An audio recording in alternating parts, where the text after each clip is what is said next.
Joe Budden is no stranger to poking the hornet's nest. It's one of the qualities that has both kept him relevant long after his rap career cooled and made him the centerpiece of hip-hop commentary. What's happening? What's the issue, Dory up bro? here like she Well, male Dory. pattern. Dory didn't do. What's the Why does problem? Dory Okay, gotta okay, get okay, it? okay, One okay. at a Joe, time. This is a real question. So you didn't know she was in the hospital. You didn't reach out. I think that's a good point we can start from. Why reach out? I told some people that, hey, you don't call me in a month. You're my employer, whatever the case is, whatever. I don't have to. The employer doesn't have to call you. Like, what's going on? Do you have a relationship with this woman or no? This is what we're trying to say. Man, Okay. There's ask a the we in fucking there that question, need to be man. retracted. Look, hey, Yeah. We have as you the spoken to pod. Melissa We for? as the pod. I'm sorry, guys. I'm not. I am not a part of we. Okay. Yeah, Okay. yeah, Okay, Okay. guys, yeah, can we reset yeah. that because I it do didn't not. land? I do not work for the JBN. Yeah, so salute. Micah, go It's ahead. Michael, go ahead, JBP, bro. sir, not the JBP. Joe. Oh. Yo, kick this nigga off stage, man. Please and thank you. Yo, God. Joe, Can I? have you spoken to Melissa for?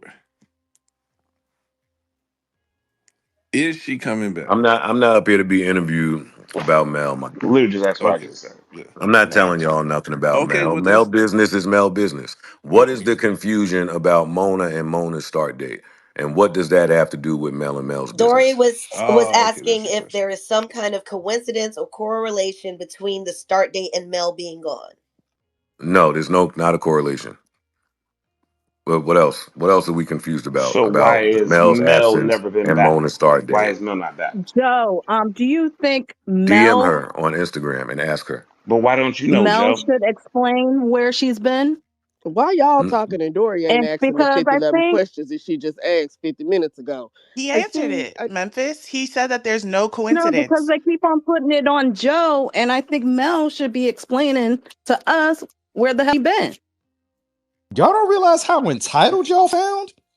I Like, want to get Not my do y'all entitled not entitled. ass hear on. They Just don't know yourselves what's right up. she now? has an audience. She has an Like, audience. dog, she ain't got to answer to nobody. She don't. Get Okay. up. And if she wanted to actually speak to whatever the hell want to speak to, she would have done it by now. Mel doesn't speak. She doesn't even come in this community. That was She's she's been done it here. twice. We actually interviewed her. Man, anyway. I like it Listen, when you put your foot down, Stan. TB, go ahead, please. Okay. These Get niggas. it, Stan. You hear the waters? He doesn't tiptoe. He doesn't soften. He doesn't calibrate his takes to avoid the inevitable blowback. If anything, he seems to thrive on the storm. That's why when he found himself on a Twitter space, surrounded by Cardi B's most devoted supporters, it was only a matter of time before the familiar dynamic unfolded. Joe speaking bluntly, the fans circling the wagons, and the discourse spiraling into a spectacle of laughter, defensiveness, and raw hip-hop culture colliding with celebrity worship.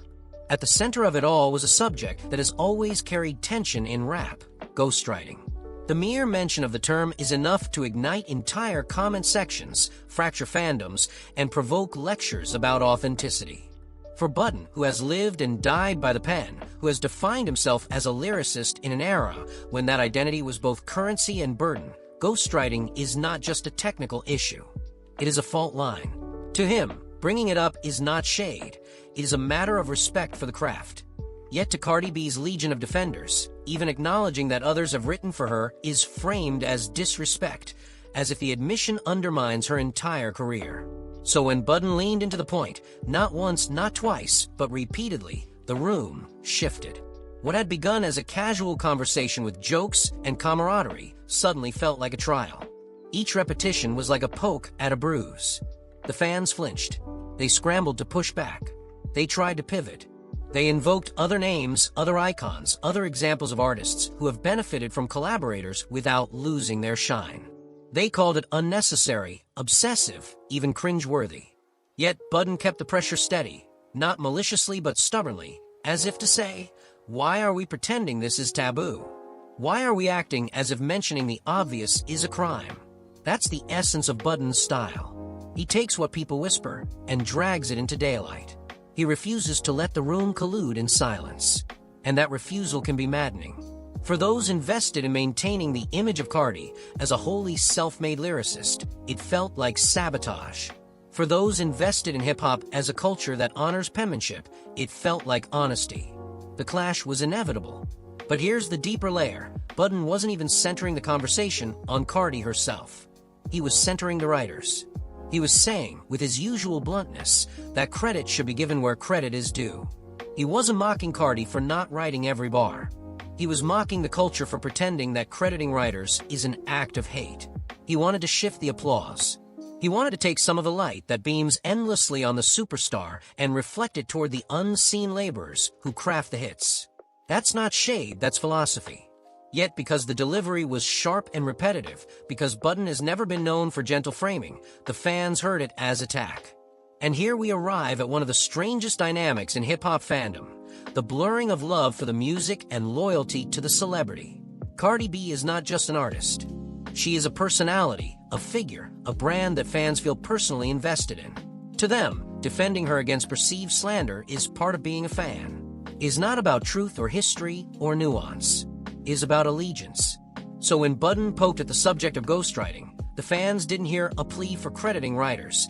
They heard someone trying to puncture the mythos of their idol. And in the hyper-defensive space of stans, mythos is sacred. Buddden, of course, knows this. He knows how fandoms operate. He has been on both sides, the artist defending his own legacy and the commentator questioning others. That's why the roasting tone emerged. He leaned into humor, into mockery, into dismissing the fans' outrage as oversensitivity.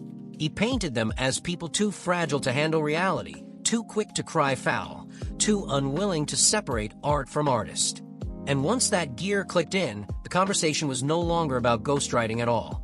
It was about ego, pride, and the theater of confrontation. The thing about Buddden is that he doesn't just argue. He performs the argument. His cadence rises, his laughter punctuates the tension, his interruptions create rhythm. Listening to him spar with Cardi's defenders felt less like a debate and more like a podcast episode breaking out live. He riffed. He doubled back. He exaggerated for effect. He played to the audience, listening silently, knowing that the room was filled with lurkers waiting for a clip-worthy moment. Every barb, every sarcastic chuckle, every repetition of the same point was fuel for the spectacle. And that's where his critics often misunderstand him. They think he is simply cantankerous, that he picks fights for sport. In truth, he is a dramatist. He understands that in the attention economy, the debate is less about facts and more about delivery. He understands that the clip of him dismissing a fan with laughter will travel farther than any careful argument. He understands that the entertainment value is inseparable from the cultural commentary. But let's not dismiss the substance altogether. Ghostwriting matters in rap in ways it doesn't in other genres. Hip-hop was built on the premise that the MC's voice was their own, that the words were the direct expression of their lived experience. To rap someone else's bars without acknowledgement was once considered the ultimate fraud. Over the years, that rigidity has softened. Reference tracks leak, writers' camps are normalized, and the hit machine churns with collaboration.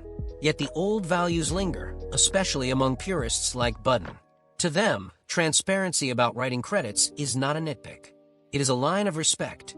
So when Buddden hammered the point, he wasn't inventing controversy. He was holding on to a principle.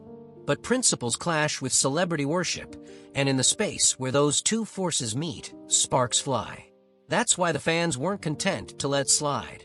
They wanted to shut him down, to declare the topic off limits, to frame his persistence as bitterness or pettiness. Because if they admitted the validity of the point, they would have to hold two truths at once, that Cardi is both a charismatic performer and a vessel for other people's words. And for many, that duality is too complicated. Simpler to just cry foul. Buddden, never one to let simplicity win, leaned harder. He mocked the idea that feelings should dictate truth. He scoffed at the notion that protecting an artist's image is more important than honoring the craft of writing. He called the fans out as fragile, as blinded by loyalty, as incapable of handling uncomfortable realities. And the more they bristled, the more he laughed. The roasting wasn't random cruelty. It was a deliberate exposure of the absurdity of arguing against facts. In that sense, the moment revealed more about the state of hip-hop culture than about Cardi B herself.